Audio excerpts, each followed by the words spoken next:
Magandang umaga po at welcome po sa ating programa, My Morning Mana with Pastor OG. At sana po ay mainit na po ang ating mga tiyan sa ating pagkakape.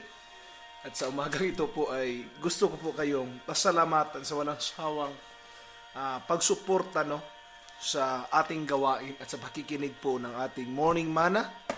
At sa umaga pong ito ay buksan po natin ang ating mga Biblia sa aklat po ng Revelation. O sa Tagalog ay Pahayag, Pahayag, Kapitulo 3, versikulo 14 hanggang 22, 3, 14, 20 hanggang 22. Ito po ang pagkasabi sa salita po ng ating Panginoon.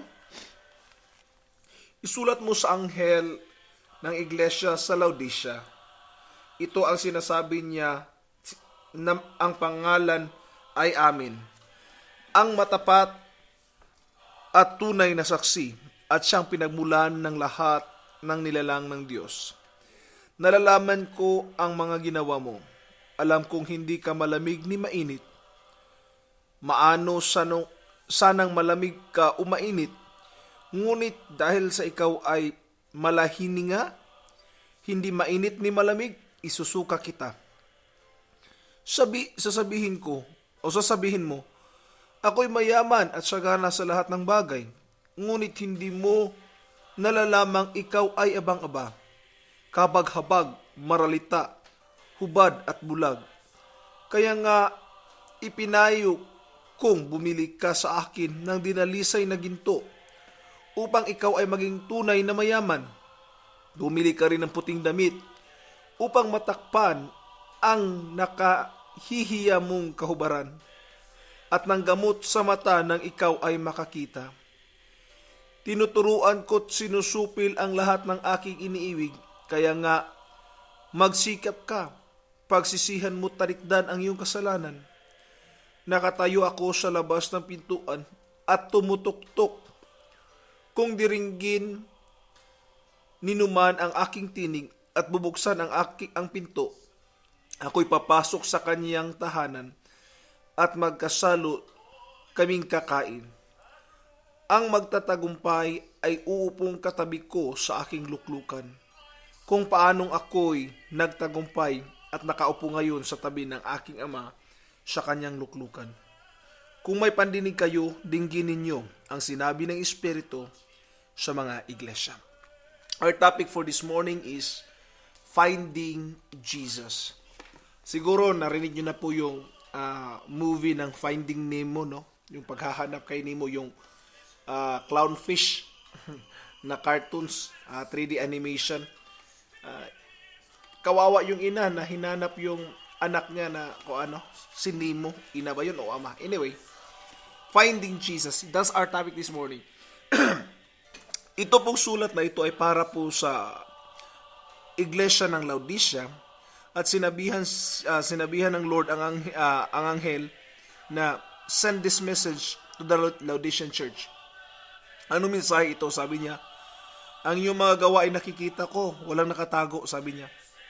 At nalalaman kong hindi kayo malamig, hindi kayo mainit. You are lukewarm. So what will I do? I will spit you out. Isusuka kita. Bakit? Dahil hindi ka mainit at hindi ka rin malamig. Church of the Living God. Minsan may mga panahon na ang ating paglilingkod sa Diyos ay parang gano'n, mainit, malamig. This is true with the Laodicean church. And the Lord said, na nagmamayabang kayo dahil mayaman kayo, sabi niya, hindi. Sa panlabas na kanyuan, mayaman kayo. Sa mga bagay-bagay sa mundong ito ay parang mayaman kayo. But actually, in the real sense, in the spiritual sense, you are poor. Kaya sabi ni Jesus, come unto me, buy. Kung wala kayong damit, bigyan ko kayo ng damit, Bumili kayo ng damit sa akin. Kung ang mata niyo nalalabo, bumili kayo ng gamot sa mata para makita niyo. At dinagdag ng Panginoon, kung ikaw ay mahal ng Diyos, sabi dito, ire-review ka ng Panginoon, papaluin, at kailangan magsisi. Yun yung sabi ng Lord. At ang maganda niya sinabi doon sa verse 20, sabi niya, ako ay nakatayo sa pintuan at kumakatok. Ang makakasumpong kay Jesus Christ ay yun lamang mga taong naghahanap sa Kanya. Remember that Jesus is just standing, mga kapatid, sa pintuan ng bawat puso natin at nag-aantay na pagbubuksan. So lahat ng ating mga kapatid, hindi natin pwedeng ipilit si Jesus, no? Siya lang ay kumakatok at nag-aabang kung kailan natin siya papapasukin sa buhay natin. At kung ang ating mga kapatid ay hindi pa naglilingkod sa Diyos, ito ay ipaalam natin, ang Diyos ay kumakatok. Nasa kanila kung pagbubuksan ba nila o hindi. Pero kung ako ang tatanungin, I will always open my door for Jesus Christ to come in. May question sa iyo, handa mo bang papasukin si Jesus sa araw-araw sa buhay natin? At sabihin, Lord, come in, change my life. You take full control in my life. The only one who saw his worth didn't pass him by. He heard his cry. He rubbed his eyes with a handful of clay. Then he said, go and wash in the pool today. Minsan pa pong nagbabalik ang inyong lingkod para po sa ating biblical truth sa umagang ito. Binanggit ko po dito, finding is reserved for the seekers. Totoo po, ang pagkasumpong ay nakahanda lang doon sa mga taong naghahanap.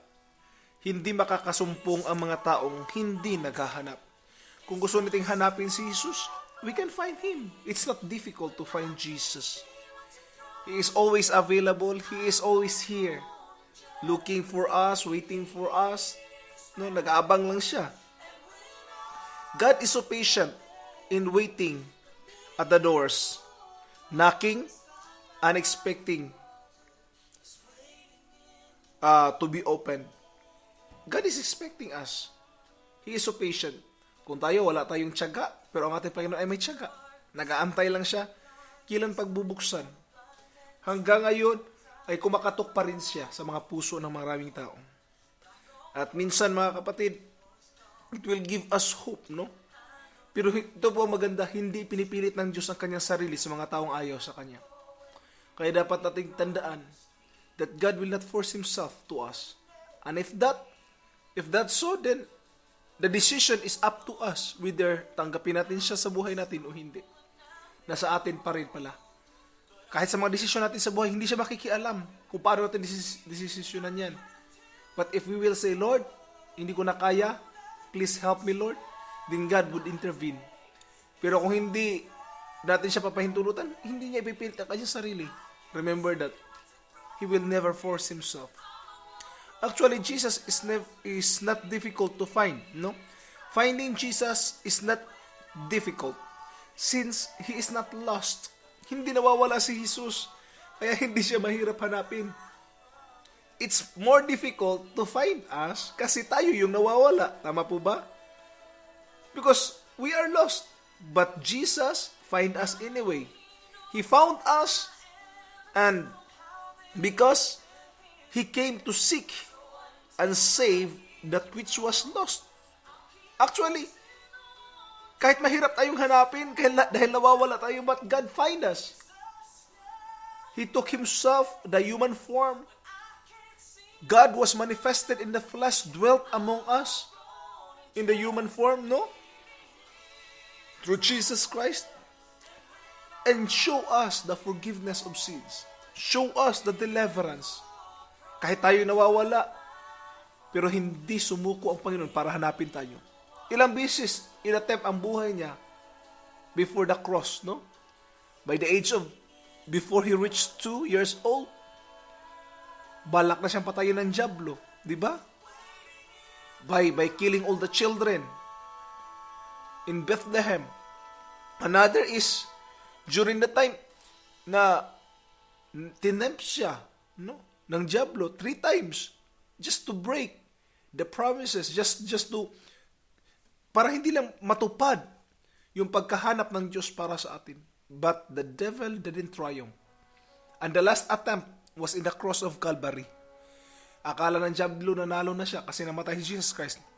But Jesus just showed us that death is the last enemy that has to be conquered. Kailangang talunin ang kamatayan. That's how Jesus found us kahit tayo nalalayo. Napakagaling, tama po ba? Napakagaling ng Diyos. He found us in a way. He found us in a way. And it's our task also to find Jesus day by day in our life. Kung nararamdaman mong malayo na si Jesus sa buhay natin, bumalik tayo sa pananalangin, lumuhod. Kausapin siya, magsisi. At sabihin, Lord, handa akong hanapin ang iyong presensya. Kaya nga sinabi ng Bible is, seek His face while He may be found. Hanapin ang kanyang mukha habang siya ay masusumpungan pa. And I hope this morning, we will start the day seeking after God, finding Jesus in our life. God bless.